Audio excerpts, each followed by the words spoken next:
Welcome back. Today we're making a great side dish.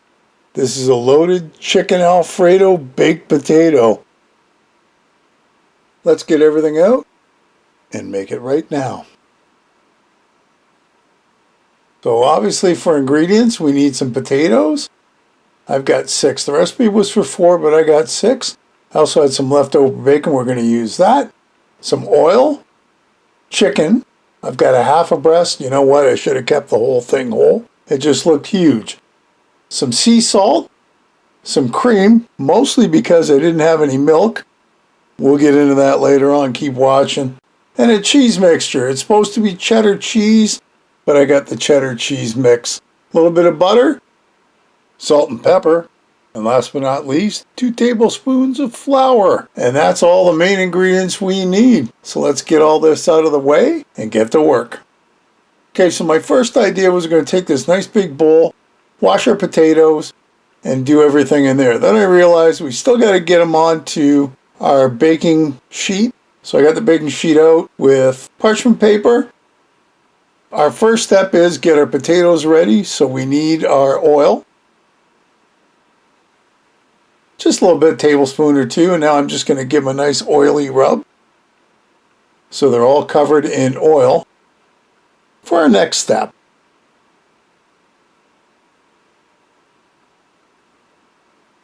onto the baking sheet they go. Give them a nice rub down. Because our next step is we're going to take our sea salt. You don't really want to use table salt if you can help it. Sea salt has larger grains to it. Now the flakes are just larger. So you want to use that. And what I'm going to do is just sprinkle both sides. So I've already done the top side. Now I'm flipping it over to the bottom side. Of course, the one thing I didn't do, and I kind of forgot about it, was poke them with a fork. So once I've salted them up, I've got to go back and give them a poke with the fork. Because the last thing you want is a potato blowing up in your oven. And I've had it happen a couple times. It makes a mess. So this way we're careful. We just make sure that there's kind of vents in it. And everything will be fine. So this is going to go in the oven, 350, for about 45-50 minutes. I think should be fine. We're going to flip it over halfway through so the bottom's on the top. It's going to work out fantastic. And while we're at it, we're going to do our bacon. Since I've already got the oven on, it'll just take a little longer because the temperature is a bit lower. I've got a pie tin. I figured, we'll make it squeeze because we only need 4 slices. There wasn't quite enough room. And I had like a piece and a half left. Didn't matter how I tried to configure it, it wasn't going to work. I'll get the other baking sheet out, just a small one. It's on parchment paper right now, so all I've got to do is kind of flip the parchment paper over to cover up the pan. Rearrange everything. There's about 5 slices there altogether. So that's going to go in the oven. It's at 350. We'll just keep an eye on it, and we're going to flip that halfway through too. Okay, the last thing we got to work on is our chicken. Like I said, it's a half of a breast because they were huge. Problem is, I probably should have stuck with the chicken breast because the actual recipe, when I bothered to read it, was 4 potatoes and 2 chicken breasts. So I'm using a half for 6. And even being ginormous, I still could have done the whole breast. I'll remember that for next time. There was enough chicken, but there wasn't enough, if you know what I mean. So we're going to slice it thin and try and get them into pieces like that first one I put in the bowl. We should be able to do that because it's thawed, but it's not completely thawed. You know, if you get that nice little spot where they were in the freezer and you cut them when they're about half thawed, so much easier to do. It's okay. So there's our 1/2 a chicken breast, and I know at this point I probably don't have enough or what I'd like. Well, it'll work. Here's our potatoes. I've rolled them over, and you can see the one potato lost its skin because when I went to roll it over, it got stuck to the parchment paper. Oh well. Our bacon's out, and the potatoes only have another 10 minutes or so to go. I thought I would crumble them all up. Too hot. I'll let it cool down. Into our pan, tablespoon of oil.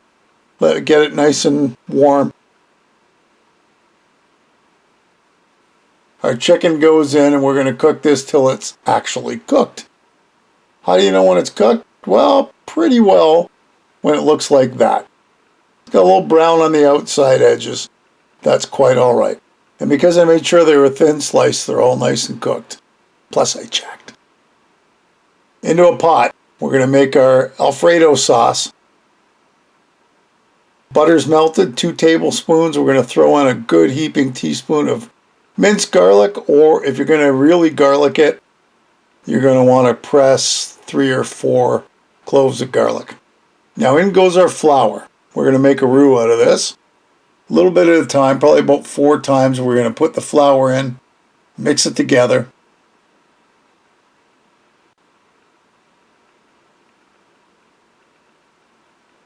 Make sure it's all nice and combined like that, and then we'll put in our next little lift.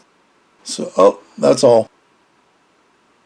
That's all our flour. So we're going to combine it all and just let it cook for a couple more minutes. Now we're going to put our cream in. I had no milk. I learned a valuable lesson about cream. Well, there's nothing wrong with using it. What you are going to end up with is, once it comes to a boil, really thick sauce. We salted and peppered it all up. And we're going to spend, I hope you can see how thick it is. That's about what your cheese is going to look like once you put it together, or what it should look like. So it's already thick enough, but I still haven't put the cheese in yet.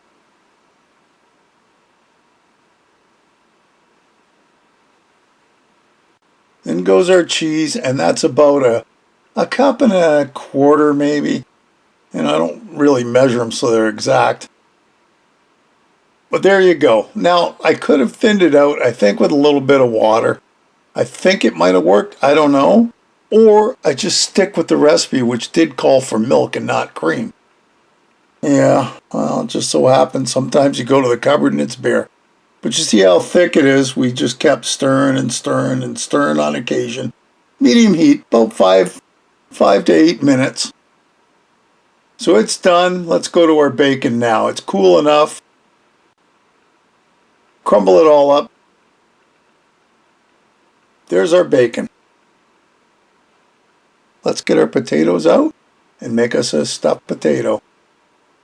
So there's our potato. I'll take the one that kind of the top ripped on the parchment paper.